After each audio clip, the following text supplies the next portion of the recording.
gosh, you guys, I haven't performed in front of this many people since my last orgy, so you have to bear with me, okay? What did everybody else do yesterday? So I have a friend who's really pissed at her boyfriend right now because she asked him to go get her tampons at the store, and he didn't get her what he wanted. And I'm going to side with you guys on this one. I don't think it's very fair to ask that of a fella, because I can just imagine it's got to be very confusing. I think the marketing is a little deceptive. So, all right, she said gentle glide, so, fuck, there's like 8 shells of it.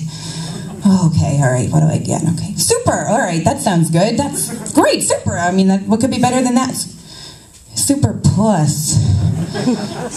Now, is that better? Oh, wait, what if it's for fat chicks? I really don't want to call her fat right now. All right. Oh my God, ultra? Oh, is that like also a vibrator? They're all the same fucking price. What do you do? I'm just gonna get regular.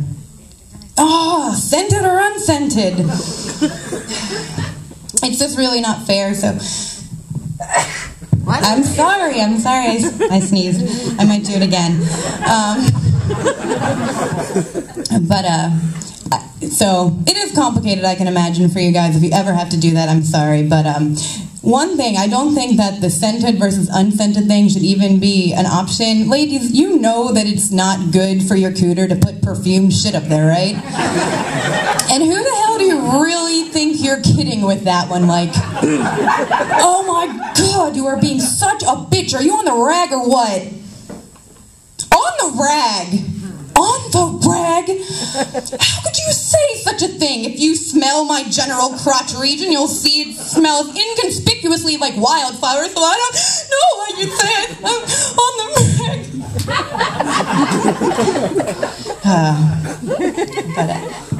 I'm going to sneeze again. Thank you in advance for that. So, I sneezed my next joke out. Okay, those are my obligatory tampon jokes. I'm allowed to say them. I'm wearing a skirt, so I'm not going to apologize to any of the straight guys here, because I feel like if you want to put your P in a V, you should understand all the happenings of it. Like a car. You're not going to buy a car without knowing the ins and outs. So just think of it as like an automatic oil change of the uterus. A really gross and disgusting automatic oil change of the uterus. But I do feel bad, and I tend to not talk about menstruation in front of my gay friends. They don't understand cars.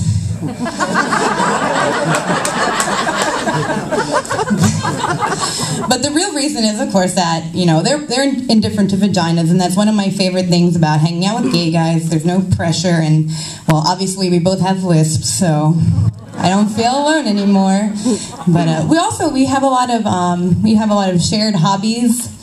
Licking balls comes to mind.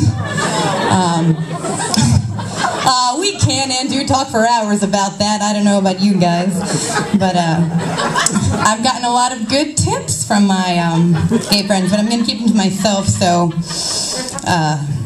but yeah, we'll talk about that, and we actually try to bring it up in conversation, here and there. Like somebody says something like, "Oh, don't talk with your mouth full."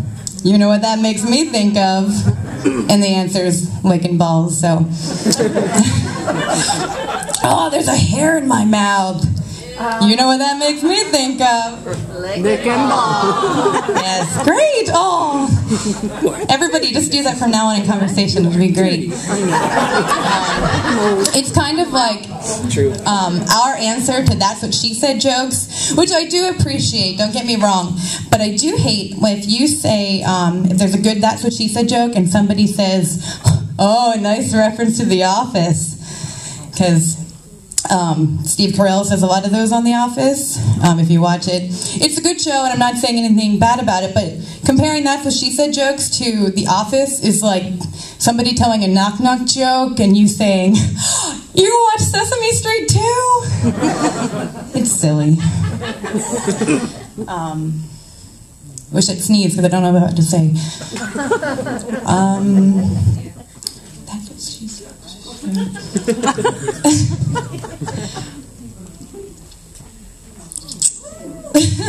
Thank you. That was awkward. It didn't help me remember what I was going to say. I'm sorry. That's what she said.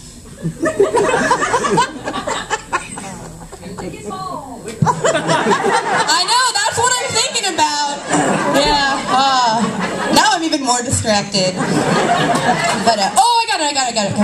So, I know, it's so funny, the guys, you can tell a lot about a guy's self-image by the kind of that's what she said jokes that he tells. Like, the guys who follow it after someone says something like, oh, it's so big, I don't know what to do with it, or, oh, I don't know if it's going to fit. Those guys who, like, really, really excitedly follow that with that's what she said. Ladies, have you ever honestly said anything remotely like that in bed? It's cute, though, when they think they have bigger dicks than they really do. But I get that's the whole point of the jokes. So I won't begrudge any dude for really doing that.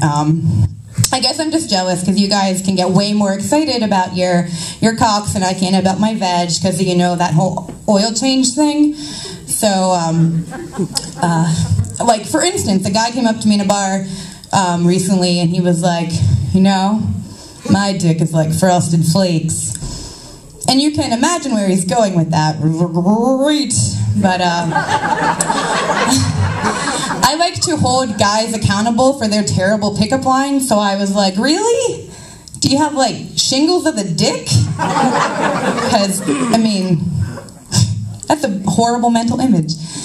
And actually, it's kind of funny because I'm warning you guys, not all cereal slogans lend themselves to dick comparisons, even the ones that rhyme with dicks, like Kix. Kid tested, mother approved.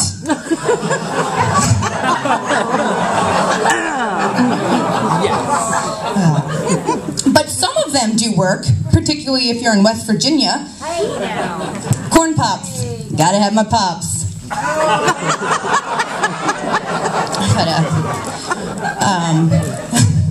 Personally, I think that cocks are like Smacks. Do you remember Smacks with the frog? I dig them. But,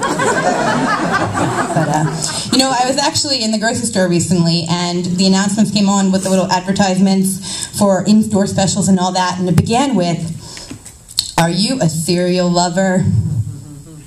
Why, yes I am. And you know what that makes me think of. Thank you very much, everybody.